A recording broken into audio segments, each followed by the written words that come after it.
Hello, welcome to the first episode of Campervan Cognisance. Today we're at the Boat Museum in Ellesmere Port.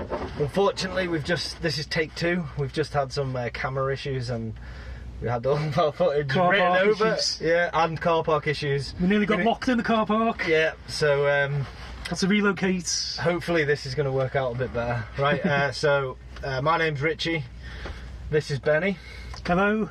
Just give them a brief overview of yourself, Benny. Yeah, I'm Benny Malone. I'm going to be talking about critical thinking, and I've brought along some notes on the hierarchy of disagreements. This was found by Paul Graham, I think is a computer scientist. So he did a 2008 essay called How to Disagree. I found it very useful in internet discussions. It's a hierarchy in a pyramid form, so you have a lower layer and then working up to your top layer at the top of the pyramid. In terms of disagreements, it's a hierarchy because there's ways to disagree that are better than others, and I'm just going to go through those ways of disagreeing. For the second time? Yeah. The worst way of disagreeing is level 7 at the bottom, which is name calling. Sounds something like, "You are an idiot." This is the lowest tier. You're going to see it a lot online. Twitter especially. Yeah, and YouTube comments. Don't forget to comment below. It's even if you think we're idiots. It's the lowest common denominator. It's just name calling. It doesn't prove anything. It doesn't proffer an argument at all. It's just an insult, basically. Yeah. It holds no weight. Yeah. The next level is ad hominem, Latin for to the man. You're making your argument to the man or woman. Attacks the characteristics or authority of the writer without addressing the substance of the argument. So you're attacking the person, basically, and perhaps their background, even their level of education, could be their age. Yeah. It's all these sort of variables. The way I think about it is, are they relevant variables? Yeah. Is the way I think about it. Is something a fallacy? Yeah. Is something a poor argument? Or is something at this kind of level of disagreements? Can you look at that variable? So a variable will be age, sex, race, religion. Do these variables have any bearing on what the person is arguing?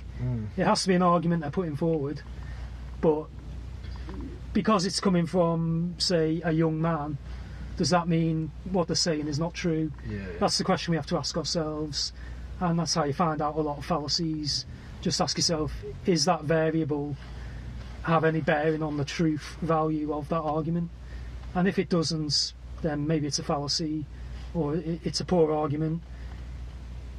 It's hard to find instances where it would have a bearing on their argument, unless it's kind of self-referential, where they'll be saying, you know, I'm only 17 but I've seen a lot of the world and I know everything. Yeah.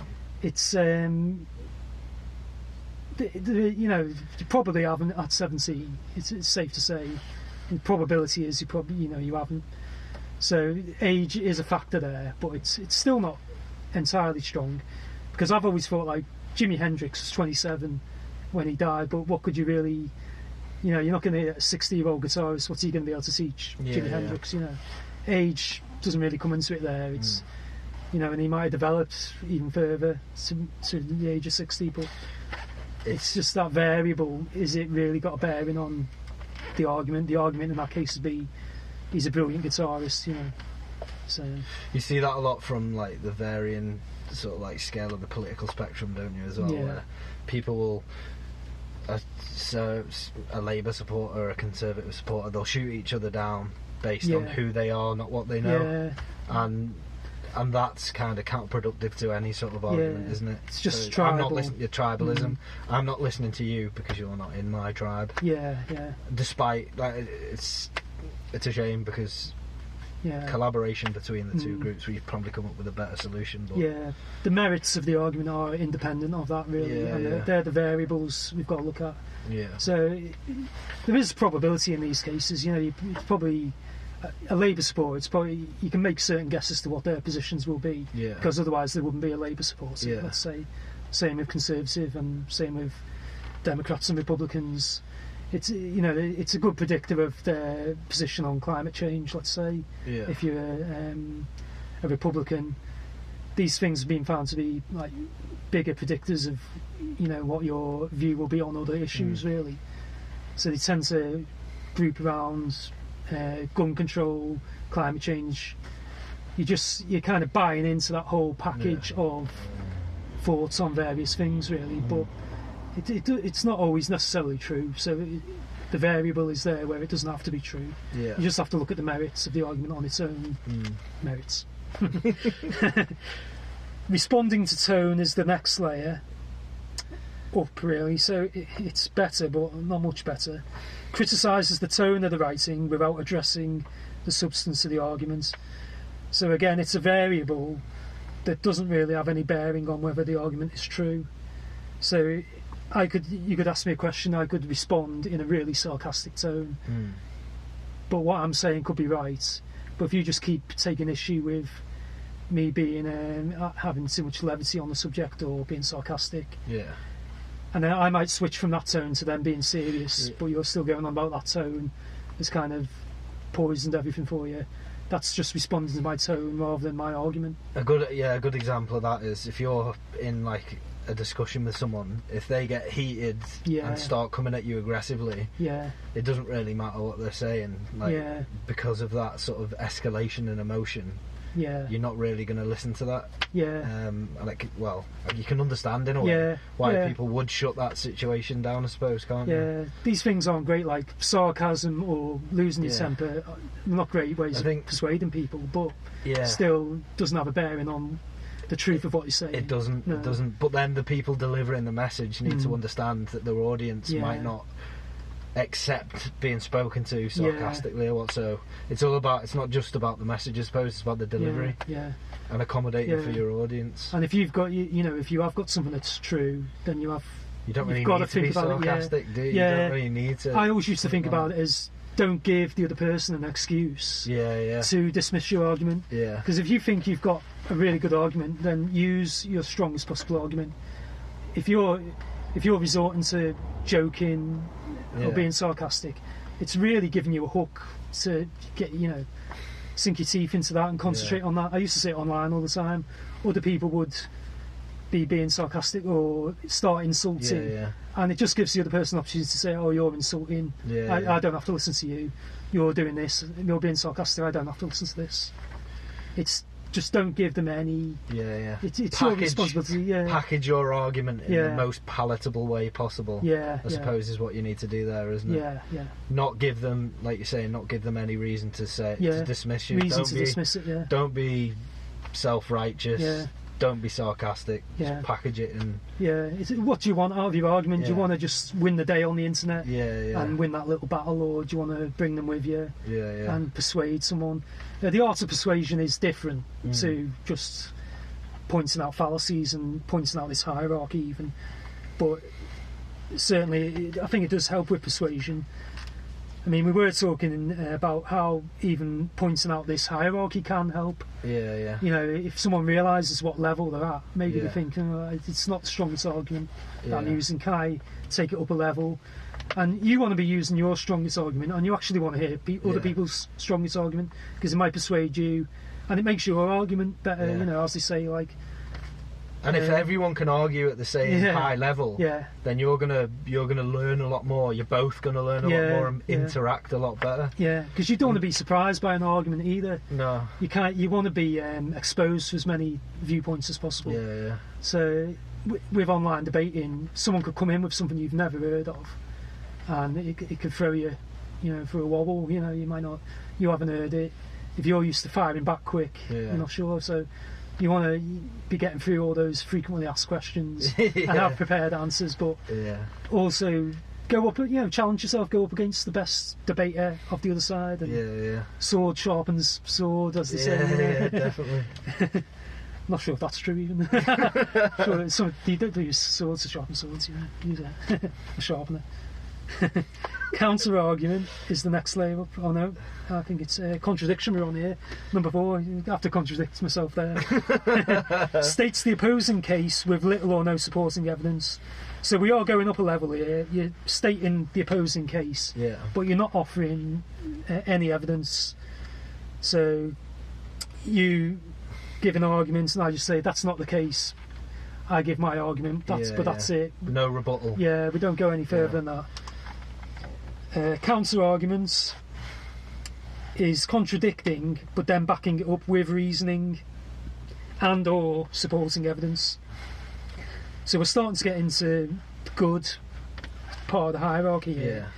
This is you offer an argument, but I counter back saying, it's wrong for maybe in terms of reasoning. Like I might say, you've made a mistake in your reasoning there, this is how you should be thinking about it, or this is how you could be thinking about it, and maybe giving contrary evidence. So just look up the facts of the situation. Facts don't always persuade either. No. But at least you're offering them. Refutation finds the mistake and explains why it's mistaken using quotes. So the quotes would be from sources. Again, with sources you want to find the most reputable reputable and unbiased. It's like, because that's another, you don't give people a reason to dismiss your source either. If it's from a website that's just totally for the cause you're supporting, they probably will just dismiss it out of hand. If you go to a scientific journal that is backing your argument up, it's harder for them to dismiss it. You just want your argument to be solid, bulletproof, as strong as you can make it. And there's types of fallacies which we'll come on to are straw manning, and the opposite of that is steel manning, where you present the strongest possible argument for your opponent and then try and argue against that argument. So with straw manning, you're distorting their argument to make it easier to argue against.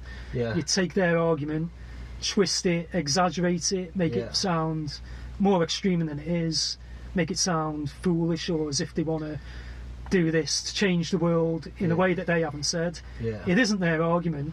You've taken their argument, changed it into something that you can argue against in a better way for you to maybe persuade an audience that the person I'm arguing against, look at what they want to do, it's crazy, We'll use an example that you used in the previous filming location there for you being vegan and me arguing against that and saying, well, you want equal rights for animals, I don't think bunnies should be able to drive cars, I don't want my next shop assistant to be a badger and you're ridiculous in thinking that, whereas that's just building an argument that that has no substance to what your actual reasons are for being vegan, and then it's easy to tear down because you can just mock it. Clearly that is ridiculous. It's an appeal to ridicule. It's ridicule in the argument, it's making it absurd as well. And it's a straw man because it's not what the argument is. The argument isn't for giving animals the vote or giving animals the same rights. It's not human rights. It's called animal rights, so that's rights for animals appropriate to the level of animals and the capacity of animals.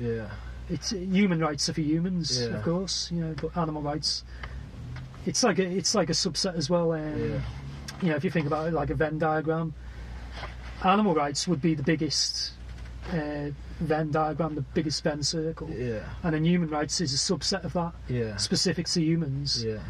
It's not saying it's a smaller area, but it is within that set of right-bearing, let's say, sentient beings.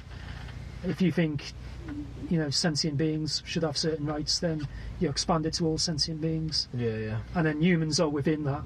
But there's going to be things specific to humans, they're only specific to humans, and the same as there's things specific to adults, specific to women, that aren't specific to men or children. Like, we don't give children the vote, but that's not an argument against giving adults the vote, or extend the vote to 16-year-olds. Yeah. But then, people might argue against that. It's a slippery slope. You don't want to lower the age even further, but it doesn't. That again, that's not the argument. It is just lowering it to say 16. Yeah. Which I'm just giving that as an example. Yeah, I haven't really thought about it, but I don't think it's a bad idea. Really. Yeah. Cool. Okay. And then refuting the central point. This is the top of our pyramid here. Explicitly refutes the central point. So it's not just contradicting it; it's saying why it's wrong and giving evidence why it's wrong. So that's like the gold standard of internet debate, and we have to kind of ask ourselves how much do we see that, and how much do you see people change their mind online as well. How many people do you think have seen that though? That hierarchy? Yeah, I mean, it used to be a favourite of mine to share. Yeah.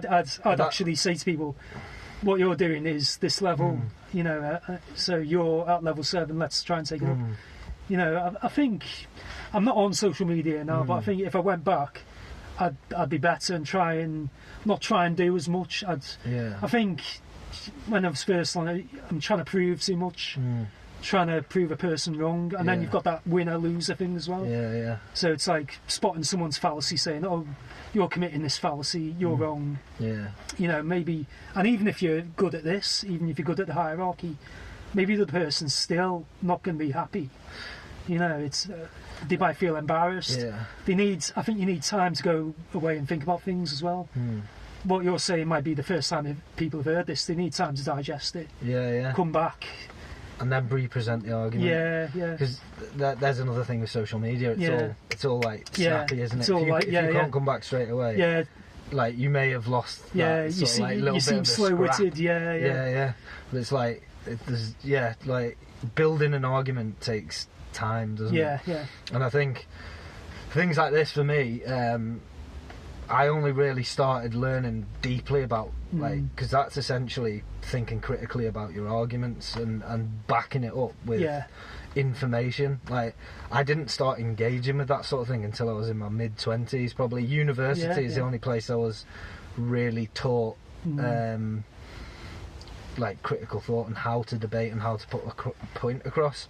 And I started the Open University when I was 30, so like that's when I've really started engaging with it all. But it's not sort of engulfed by the education system as it should be. Like we should be teaching children from a young age that like this is where they need to come from. And that's why a lot of parents get frustrated when the kids are like, why you, don't do that, why kids want to understand the world.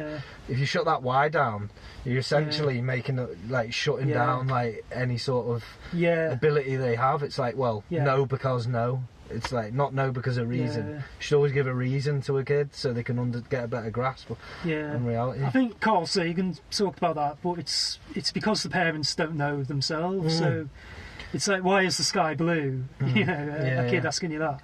But if you can't explain it to their level in a reasonable way, then you are just going to say, stop asking questions. And you want to shut it off. There's a thing called thought terminating cliches, which I was going to get onto as well, maybe later.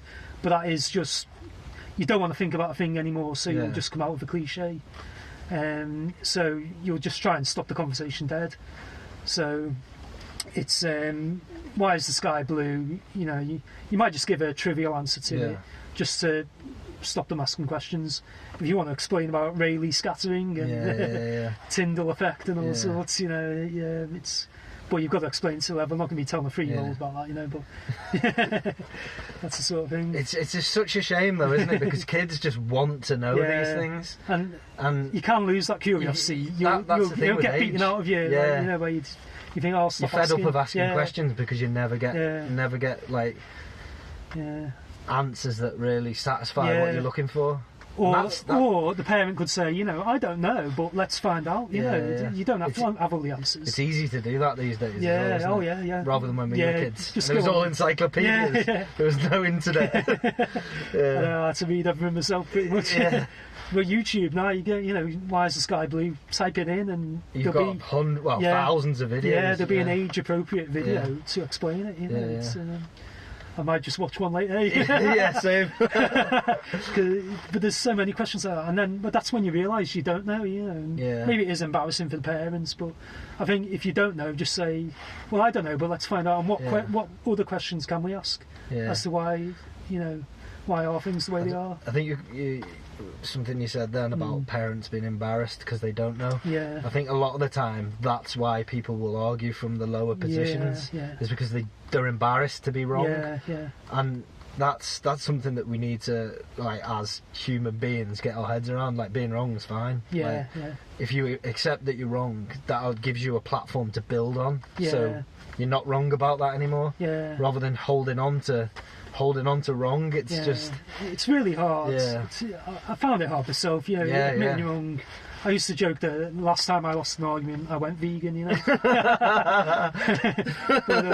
that was just to wind people up really when they were arguing with you. But that was kind of the last major thing for me to think, oh, I'm actually wrong here, so I'm going to change. Yeah. But even that you could use as a fallacy in the way you could say, like, oh, I used to think the Earth was a globe, and then I saw the light, and now I believe it's flat.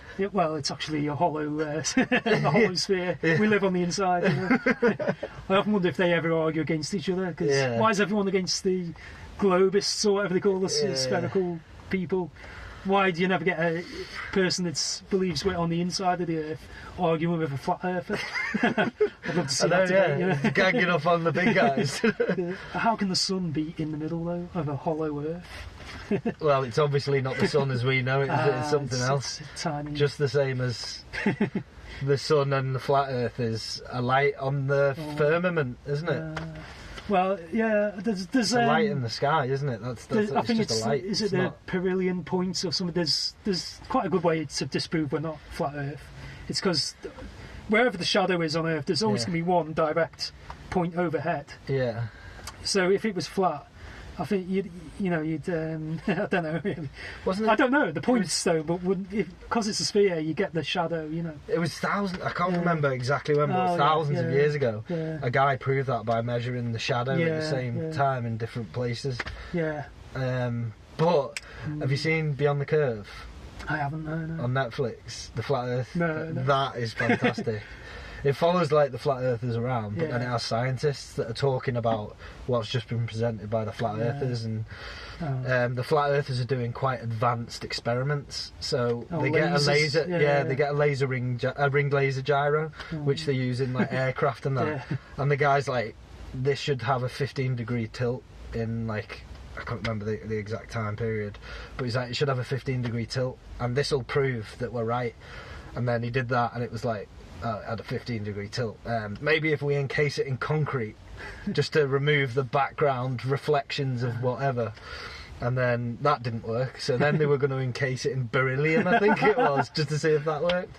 And they also did another experiment where, sorry for the spoilers on Beyond the Curve here, by the way, where they were shining a light over a long distance through a hole, so it should essentially go through the hole in the other board they had. I saw something over a lake. The greatest distance they could get. Essentially, they uninterrupted. They proved that the Earth was round twice. Yeah. Or was a globe twice. Wow. But it's really good. You should watch it. I think you'd enjoy that. Yeah, I think that's a misconception as well, that the ancients thought the Earth was flat. Yeah. Because you had the ancient Greeks that had proved that. Yeah. I think he proved it in Egypt by measuring from Alexandria to Karnak or somewhere. Yeah. And getting the shadow at noon, and then in two places. Yeah. So one's going to have the shadow, and it'll be directly overhead, and the other place has got a shadow of a certain length, and he even calculated how big. Yeah. So within a decent degree, it's all on Cosmos actually. Yeah. With Carl Sagan. Can't remember his name. Euripides, maybe, I don't know. I'm not sure. Anyway. Yeah. It's one to look up. If you're not sure, Look it up. So that's Graham's hierarchy, and if I just show that pyramid there, I'll bring it to the camera to see if we can see slightly. You probably won't be able to read it, but that'll give you an idea if you Google the image and then read it. And that's a good one to share, that because that's meme material there, Yeah. If you want to be good at arguing against your husband or wife, look up the hierarchy. You're using the lowest tier now, do you? Yeah, I'm sure that'd cause some fuel in the fire. I think what we were saying about giving people a chance as well, when it's online, you know, giving people that chance to go away and come back rather than going for the win, you know. Because especially when you're in a group on Facebook, let's say, you have kind of got your people watching you there that are in the group, and it's almost a performance, like outwitting the other person, coming in with a gotcha, you know, or something, and just you've got that victory, but have you won really? Because they're just going to go away embittered and think that guy's, you know, he's won that battle, but you know, I'm not going to speak to him again, or you know, it's keep taking people with you again, isn't it? You know, same thing. So now we're on to logical fallacies. Maybe retreading a little bit of ground with straw man. But to be a fallacy, you have to identify that an argument is being used. So it's back to Graham's hierarchy. It wouldn't be a fallacy for someone to just say you're an idiot. It's actually just that's just an insult, but there's no argument being offered, so it's not a fallacy. Yeah. For something to be a fallacy, there has to be an argument offered, and because the fallacy is a bad argument, basically, it's an error in the logic of an argument. So, like I say, I think of it as variables in an argument. So when someone puts forward an argument, I'll look at the variables and whether they're relevant or not. So I've always thought of fallacies as irrelevant variables. Could be another way of putting it. So you could think, like we said, with the age of someone. Let's say the UFC as an example.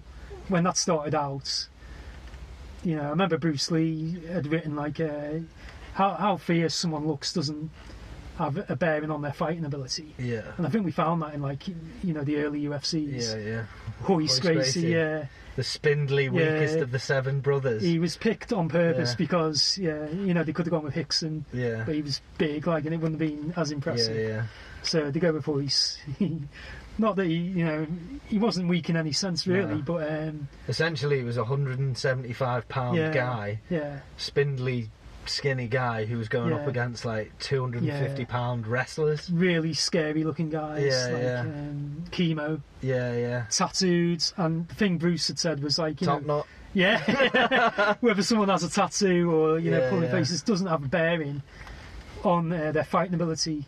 Now it could be, you know, Alexander Emelianenko, you look at his tattoos, you would think, ooh, you know, you're going to think maybe he has got fighting ability because he does look super hard and he's got all these tattoos, so probably not going to think he's not a fighter, but tattoos could just be for show as well, so the thing that decides fighting ability is fighting ability, funnily enough. You know, that's the variable that matters. So the other things are irrelevant variables. They might start having a bit of a bearing. A psychological. If someone looks grisly and mean, if you're not as mentally astute as you should be, you might not be able to move that away from what matters, and it might affect your nerves. I suppose things come into play. That's where things get more complicated. You know, their fighting spirit. Might be their aggression. Could just make you, you know, having an adrenal drop or whatever, and you panic, you know. So those are factors, but we're looking at what are the relevant factors. So strength, you know, there were people could lift more weights than Hoist or whatever, but technique overcame that in a certain way. But then things can balance out with that as well, you know. Like you get to a certain level of strength where technique's not going to be able to overcome it. And it's not really a mouse versus a lion, it's more like 2 mice, really. You know, it's not like a super strong guy versus a real weakling. You still need strength. You know, strength's always going to be a good variable to have, and cardio is a massive variable. You see it with some strongmen that have tried. I can't remember his name. I think he was one of the Polish strongmen. Oh yeah. Moved across to Mariusz Pudzianowski, and it's just when you're a strongman, Yeah. you lose a lot of functionality that you Yeah. need for the techniques that you're going Yeah. to use in fighting different Yeah. fighting styles. Like if you're a 300-pound, like 5'10" guy that's just pure muscle, you're not going to be able to head kick someone. No. And it's just Yeah. You're better off with a Yeah. gymnast type of yeah, physique that's, as Chuck Norris called it, like that functional strength. You know, yeah. I remember seeing one of his videos from like the 80s. Yeah. He was just talking about the gymnast's body. And it's that functional strength of being able to actually do stuff and move your, being able to cross your legs. Yeah. Unlike I think Will Carlin could never cross his legs, could he? Because his thigh muscles were too big. Yeah. Not But- functional. Well, maybe it was his nuts were too big. Yeah, who knows? Who knows? Maybe he was strangely endowed. But that's a variable I'm not Yeah. really sure of, So- If you're watching Will Carlin, please elaborate. Yeah, please Was it your comment. thighs or your man stuff? So yeah, that's examples of fallacies. You've got your straw man fallacy, distorting the other person's arguments to make it easy to attack. And you'd mentioned the steel man, which is a really good one. I hadn't come across that until maybe a year ago, I think. Yeah. But it's like we were saying, you want the best version of the other person's argument, so you could try and steel man it yourself, Yeah. or seek out Yeah. that steel man. I think if you're going into some sort of debate, like Yeah. a planned debate, Yeah. and you understand where the person's coming Yeah, from, yeah, a really good way to prepare for that is to steel man. yeah, So yeah, you look at what they're going to be arguing, the motion they're arguing against Yeah. or arguing for, and then you do your own research, build up a picture of that argument and reinforce it as much as you can yeah. before you then try to take it apart. Yeah, yeah. Because So, ultimately, sometimes you may not be, Yeah. you might surprise yourself and may Yeah. not be able to take the steel man Yeah. apart. But Yeah, and maybe that's when you should change your mind. Yeah, exactly, If you yeah. come across something Yeah, so yeah. strong, why resist it? yeah. Maybe it's right. That's Yeah. what you should be thinking. And we all like And to it's think we do it's that. not a bad thing to change your Yeah, mind yeah. either. That's one of the misconceptions Yeah. about arguments. Yeah, it's not weakness. Losing an argument yeah. or losing a discussion or a debate is not a bad thing. It provides No. you with like a learning point. You've learned Yeah, something new. yeah. Oh, maybe I was wrong Yeah, there. back It's to re- jiu-jitsu. The Yeah. Gracie's had the saying, and there's no losing in jiu-jitsu. I either win or I learn. Yeah. Which You win or is you great. learn. You win or you learn. That's a great saying. Yeah, think of that as a but sometimes you do get beaten up. Yeah. Let's face it. Well, you learn. Yeah, you learn from what it, to do yeah. to get less beaten up Yeah. next time. Yeah. Got me ass kicked, but I learned. Yeah, as long as what doesn't kill you makes you stronger. Yeah, definitely. I'd argue with that as well in a way. Like Yeah. some things do actually make you weaker, like really debilitating diseases. Yeah. But you'll learn. Yeah. So not you can't generalise like that. Yeah. Can you? Nietzsche. Generalizations just don't work, do they? No, there's always usually an exception, and even if there isn't a good exception, usually when you turn a thing back on itself, that'll be the exception. It's Yeah, like a yeah. paradox. It's like looking back on itself will be the exception to the rule, So it's like they say the sword can't cut itself, or the eye can't see itself. Yeah. You're coming back into the self-referential paradox, Yeah. which is like the liar paradox. This statement is false, that type of thing, or the liar paradox is someone that always tells a lie. I am now lying, Yeah. or I am now telling the truth, but the person always lies. So Yeah, how do yeah. you determine? Yeah. It's okay to say something is true if it's outside, but when it turns in on itself, it's hard to say Yeah. what's true and false. So ad hominem, we've kind of covered that with Graham's hierarchy, Yeah. attacking the person rather than the validity of their argument. Yeah, so that's like me saying, for example, you coming across a point on the Yeah. UFC or whatever, Yeah, saying, yeah. "Oh, this person's a stronger fighter than that one," and me going, "How do you know? Like, Yeah, you're yeah. a skinny guy with glasses. Yeah, You don't you know what can't fighting fight. is. Yeah. You can't fight. Yeah. That's ad hominem. That's Yeah, me assassinating your character in Yeah, a way in order to make your argument Yeah. less valid." I think that And happens a lot. People Yeah, say yeah. you're a. And you see it a lot now as well, Yeah. actually, with there's a England hockey player, Oh yeah. Samantha Quek, Yeah. and she does a lot of From the like, Wirral. Yeah. Yeah. She does a lot of commentating Ah, yeah. on sports, and Yeah. her Twitter feed is hilarious. It's Oh, wow. essentially a lot of guys just being like stop talking about football, get back to the hockey courts, Oh wow, yeah. go play netball, you woman Yeah. type thing. It's like she knows more about football than probably Yeah. 90% of these guys, Yeah. but because she's a woman, it's like football's a men's sport. Go back to the netball court, woman. Yeah. And that's the attitude. But she switched on. She's like a switched on girl. She knows her stuff, and she generally absolutely rinses these like idiots that are trying to belittle her. Yeah, I mean, she's a professional athlete, you know. I know, gonna have some transferable, some insight into sport. you know, experience. Yeah, even, you know, diet, how do you train, how do you prepare for big occasions. Bit of a turncoat, to be fair, because if she's from the Wirral, she should be a Tranmere fan. But she's a Liverpool fan. Oh, yeah. But I suppose can't all be perfect. Yeah, so I think with the UFC you see that quite a bit as well. You know, there's going to be new people coming into the sport all the time. So, but you weren't there since the beginning. What do you know? You know, kind of thing. You have that pride of being there from the beginning, so you know more. But the other person could be right. You know, it's a variable that might not have any bearing on whether they're right or wrong. You know, they could have a good point. You know, you've just got to look: are they making the good points, irrespective of these other things? And should you be paying attention to whether they're a woman or where they're from? You know, that's irrelevant, and that for me is like a really frustrating thing about a lot of debate these days. It's not like what you know, it's who you are that defines what opinions you're allowed to have. I think people can think of fallacies and logic as, you know, maybe difficult subjects, but if you think about it as what's relevant, that can make it easy. You know, is their age relevant? Is their sex relevant? Their race, their religion? It could be relevant, but again, that's like the thing that turns back on itself. Like if I claim to be the best fighter in the world, you know, that's a bit of a ludicrous claim. You know, it's a bit exaggerated. But well, let's say you know, pretty good.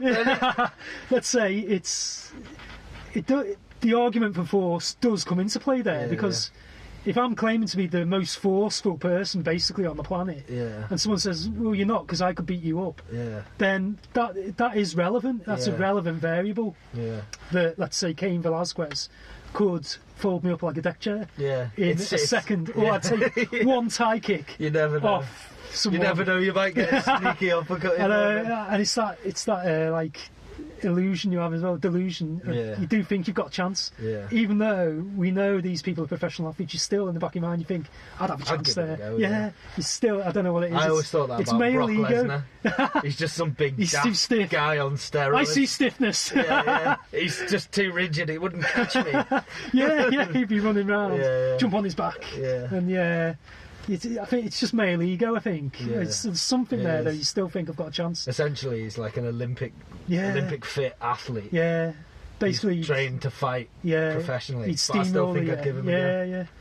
I would still give it a go. I think let's get this on.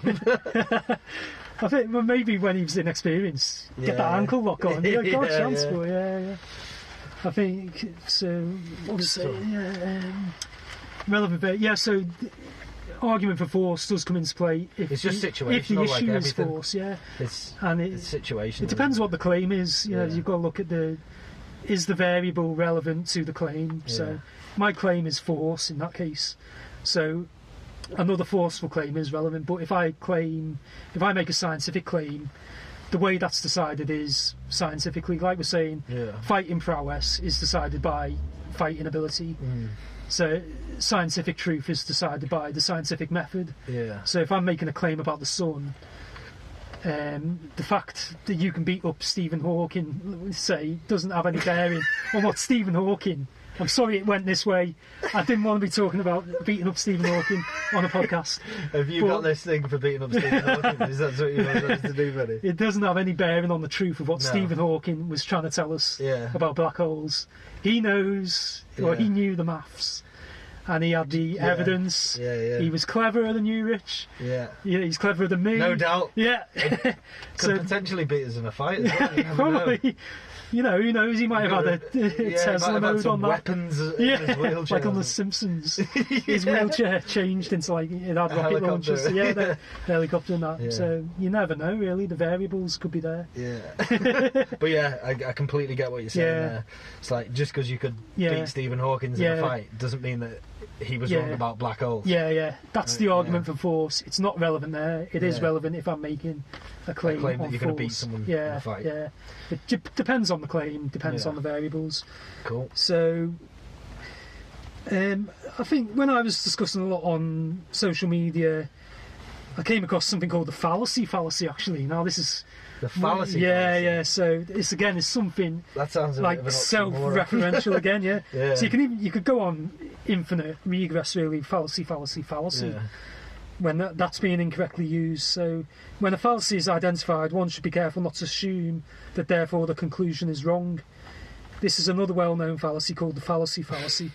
So if I say, "Oh, you're just using a fallacy there," your conclusion might be right, but for the wrong reasons.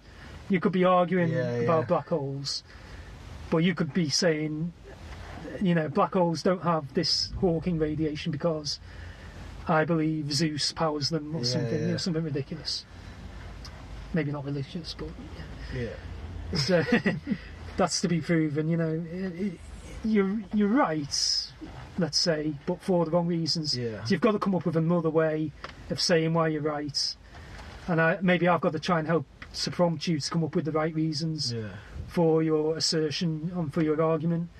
But your reason isn't the right one if you're just pulling stuff out of the air, giving the wrong reasons. But it'd be a fallacy if I'm just saying your conclusion's wrong because you're using a fallacy, just dismissing the conclusion. I've still got I've got to say why your conclusion is wrong myself as well. I can't just go around calling it fallacies. I found out they call it fallacy drop-in, and I've probably been guilty of that online years ago.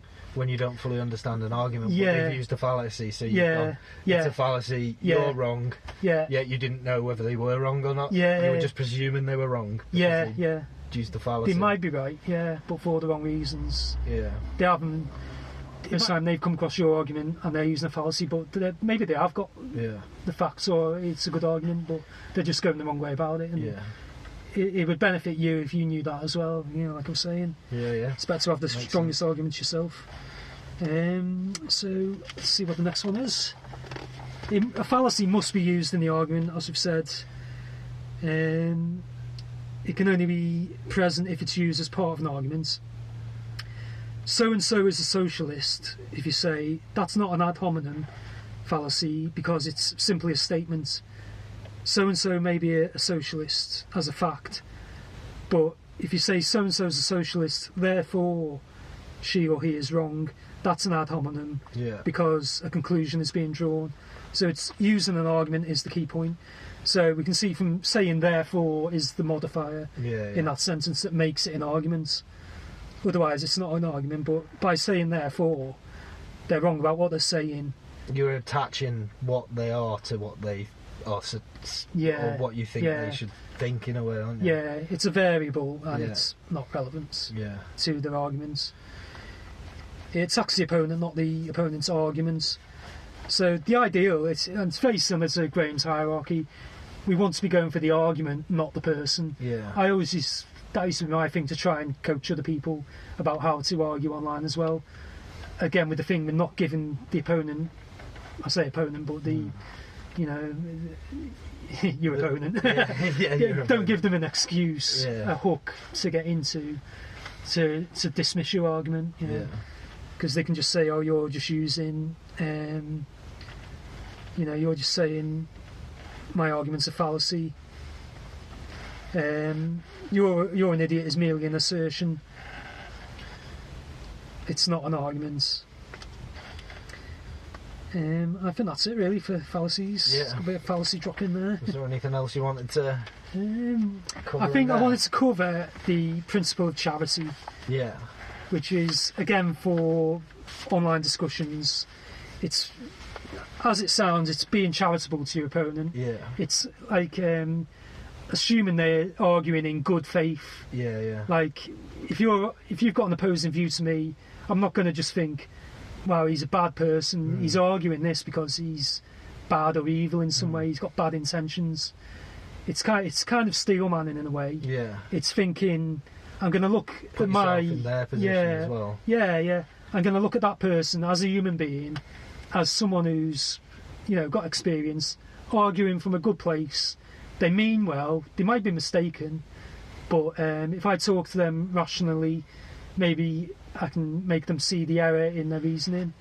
Because you have to have that faith if you're going to make another rational agent come round to your point of view. You have to have that faith that they can reason and they can understand your arguments. If I just think, oh, he's not going to understand my argument anyway, I'm just dismissing that person as unintelligent, unable to understand, and having the bad faith of not wanting to say come round to your point of view. So in philosophy and rhetoric, the principle of charity or charitable interpretation requires interpreting the speaker's statements in the most rational way possible in the case of any argument, considering its best, strongest possible interpretation. So that is essentially Steelman, yeah, isn't it? yeah. So yeah, I think people may have come across this, or they may have come across Steelmanning, yeah, maybe not known about the other. I think to strengthen your own argument before you go into a discussion or a debate, it is quite important to Steelman, because there might be things that you haven't thought of that other person is going to bring to the table. Yeah, and to be as prepared as you can. Yeah, you want to sort of know the ins and outs. Yeah, you don't want to be surprised by something they say. But then if you are. Don't just attack back. Learn from it. If you didn't know something that they're pointing out that may prove your point wrong, just accept it, look into it, learn from it, take it on the chin. Yeah, it's okay not to know. Grow. I mean, it's very unlikely they'll come out with a gotcha that will totally demolish your argument. Because if your argument's good enough, you should have thought about enough things that it doesn't just rely on one point that can be demolished. And if it can be, it's like they say... They pull out the Holy Grail. It's like they say, bad arguments deserve to lose anyway, if we're talking about this kind of marketplace of ideas, the good arguments deserve to be passed on and thrive, and the bad ideas don't deserve to be passed on. And if they can't survive, they don't deserve to, I think, but getting the ideas out there is important, putting them to the test, being able to get them out there.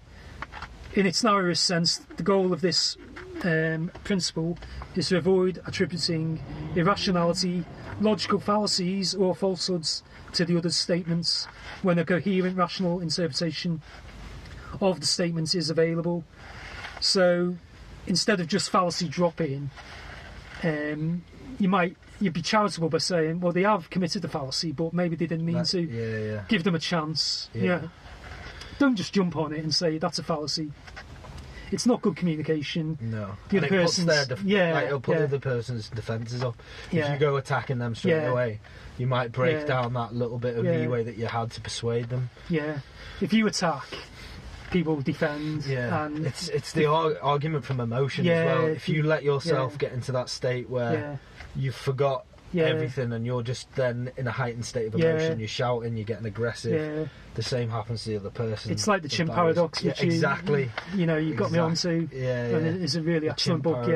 You're putting that fight or flight into a person, and you need to take a step back from that emotional reaction, because a lot of it's triggering.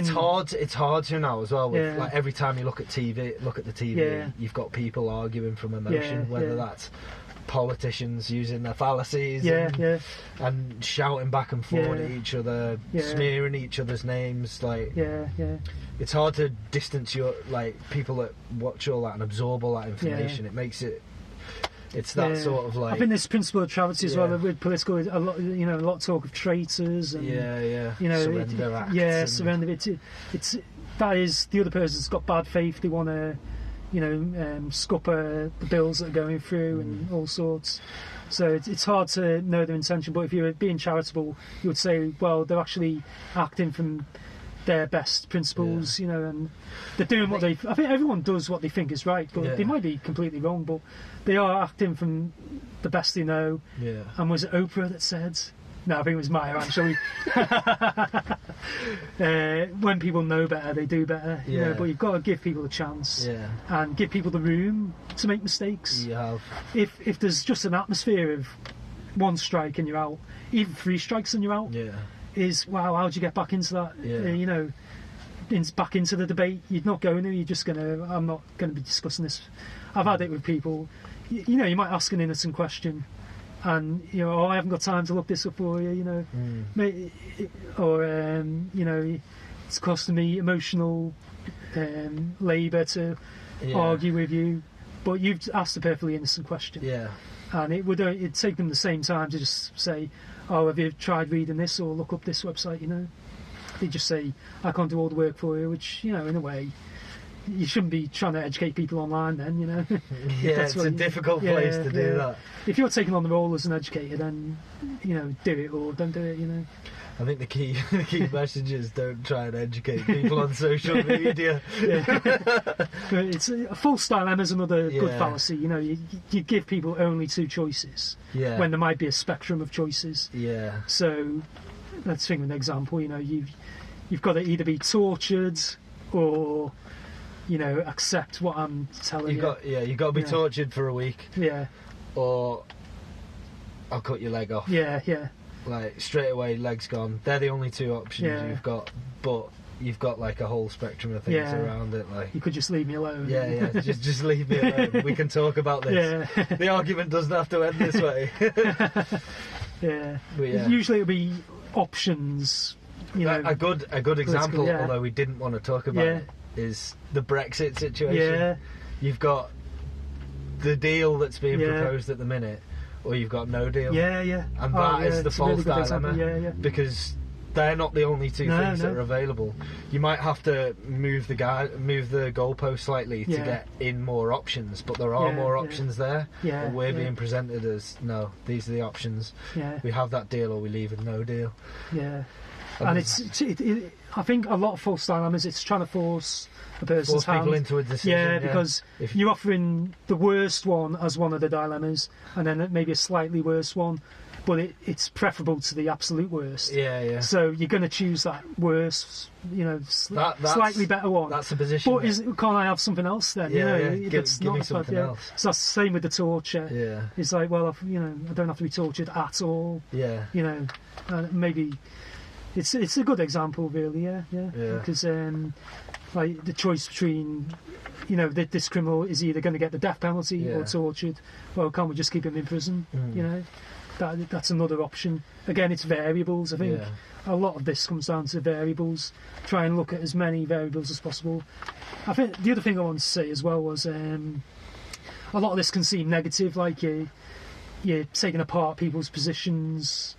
But really, it's about finding the best argument, the most, you know, because there's going to be one good argument that is the truth of a situation, really, and we're trying to find that. But it's about working together towards it. If you can build a dialogue, and a lot of things aren't a dialogue, but a lot of things are, you know, and you might say something that might make them think one thing, and then they might come back a week later.